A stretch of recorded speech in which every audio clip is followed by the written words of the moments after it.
But if the truth is told, the youth can grow.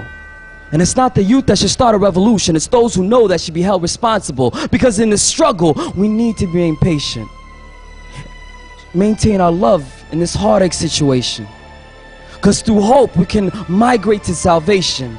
And only Allah knows what level we may reach, but the truth is just a tool. The trick is to believe. No country and hope I feel if the year that I was born was if to scorn your inner beauty. Since 1990 is when you started falling apart and my heart started tearing apart, you made me countryless. Where countryless means hopeless. Where my only identification was wrapped in a piece of paper and slowly tucked in a bottle and thrown in a vast collection of blood that was formed by your own people. Blood filled up so high that a river was formed. Blood of poor mothers and children screaming for help and dignity, and blood so warm that I can feel the confusion in my community reaching a new epiphany. Somalia, Somalia, I'm in pain. Pain so deeply rooted into my skin that I feel it being cut open by unsharpened knife as it rifles into my heart. I can feel this, the deoxygenated blood that are flowing into my heart, becoming breathless, aimless and demoralized by their actual. My souls pick each their feces but never satisfied unless they see us laying on the floor. So until the wind gathers with soil blows our bloody body, then we are forgotten, just like a path that was never formed. So they stump, walk all over the land, knowing each step they take is someone they killed underneath that sand. Somalia, Somalia.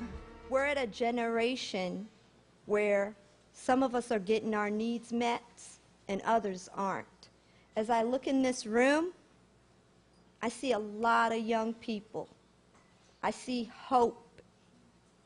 For as much as I see hope, I know as elders sometimes, we haven't really done our parts too. But as young people too, you have a responsibility. You have a responsibility to your people. You have a responsibility to your families. Therefore, I'm asking each and every one of us in this room to commit to doing something. Whether it's in the school system, it's in the prison system, or it's within your own families, we need to do it. We need to do it because we have lost not only people back home, but as we stand here, we're losing people. So please never ever forget any of our brothers, not only there, but here. Because the truth of the matter is, if we don't do the work here, we can't do the work there. One thing that we've been good at in Seattle is really trying our level best to understand the needs of back home. Operation Restoring Back Our Home is getting professionals and people who are already committing to doing the work to go back. It's important that we go back. Each and every one of us has a vacation. We need to take some of our vacation and give back to the brothers and sisters that haven't had the fortune of coming to the West, of coming to the diaspora, of getting the opportunities that we've had. That's really honest to God it comes down to. Because the truth of the matter is, not only did we lose a generation, we've came out of something. I think many people really truly don't remember the history of our people. You know, for example, a Marahan Somali would tell me something about a particular thing that happened. And then an Abgal Somali would tell me about the same event, and you know, you wouldn't recognize it was the same story because they each saw it from their perspectives. So both the Marahan and the Abgal would be telling the truth, but it was their truth, and each would accuse the other of lying. So, but now it wasn't a surprise to me to hear contradictory stories because I spent my childhood in South Africa in the early years of the apartheid era. So this was in the 50s. So I knew that contradictory stories could coexist. Because in South Africa at that time, you know, there was the Afrikaner story, the Zulu story, the Xhosa story, and the mixed race, the Indian. They all had their own versions of what was going on.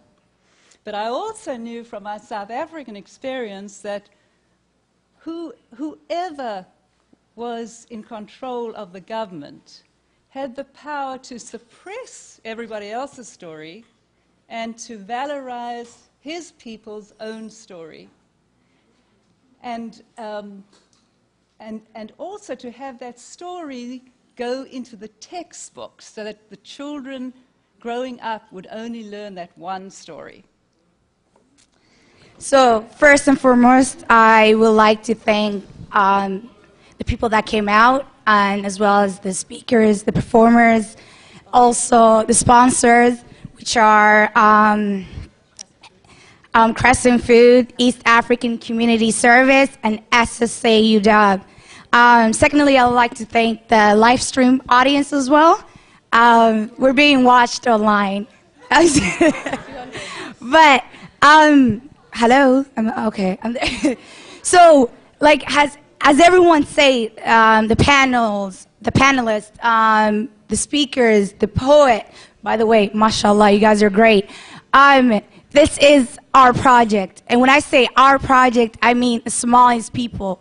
We can't wait for the United Nations or other aid to actually help us out. It's our time to make a difference. And I believe each of us can make this difference. But how can we make that difference? Are we gonna just sit back and say, okay, I went to a great event, I saw a couple of beautiful people, but that was all? No, no, no, no. We want each of you guys to be part of this movement, whether it is through writing a check, that's lovely always, but we want you guys to be part of the movement, going back as a volunteer, or telling your workers what WSSP is about, you know?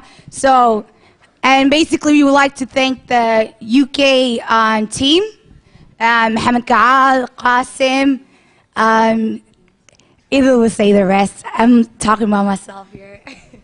So like she said, we'd like to thank Mohammed Gaal, Qasim Ali, Marian Yusuf, Dr.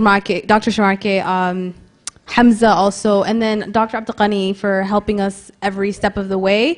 Also, our volunteers for tonight, I know, like, me and Amran's mom helped us with cooking, and Selma and Nora helped, and Asma and Ruwaida. Everyone did their part. Thank you, Runta, for Mohammed Yusuf for coming out and putting us in his newspaper. Also, all our sponsors. Hamdi was also great. Buy her t-shirts. The cameraman up. There's so many people that helped us out tonight. I would just like to give you guys a big thank you. And inshallah, like, I hope you guys follow them on LinkedIn, Twitter, Facebook, the whole 9 yards, watch their YouTube videos, and just educate yourselves more on worldwide Somali students. One more thing. This is what I had to, when you guys were growing up, you've always heard this, school كآت شقيسو دول Muslim ad. I'm pretty sure you guys all heard of that. But like, to me, growing up was weird, because I'm like, dul Muslim ad, okay. I'm like, Saudi Arabia, but I'm like, oh my God, I can't drive there. Then I'm just like, you know, but I'm like, dul Somali, like, I've not heard so far. Warshaqaista, wahsubsada, dulkina dista, you know? I hope I'm saying that right. So that's the thing that we need to start doing is dulkininta disana. Why? I want my children to be growing up in Somali, and quite honestly, I'm lost for speech, you know? No, I'm very passionate about this because I quite honestly believe that Somalia has potential. I'm not saying right now we have many crises going on, but I believe within time we can make the difference. But that difference has to come from us. We need to make this difference, and come on, be part of the movement. It's the cool thing to do lately.